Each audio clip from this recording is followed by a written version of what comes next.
Do pilots avoid all storms? That's actually a myth. In reality, pilots fly in bad weather all the time. In fact, there are certain types of storms that pilots actually prefer to fly in, like tailwinds. Tailwinds can help planes fly faster and use less fuel. So if a plane is heading from New York to London, for example, the pilot might choose to fly through a storm in the middle of the Atlantic Ocean where the winds are high and the waves are crashing just to save on fuel.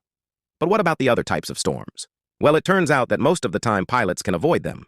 Storms usually form over land, which is where most airports are located. So if a pilot knows there's a storm coming in, they can just land the plane and wait for the storm to pass. But sometimes avoiding a storm isn't an option. For example, if a plane is in the middle of a flight and a storm appears out of nowhere, the pilot will have to make a decision: land the plane or try to fly around the storm. If they choose to fly around it, the plane could get tossed around like a toy in the wind, which is why it's important for pilots to be trained in advanced maneuvering techniques so they can keep the plane stable and safe even in the worst of storms.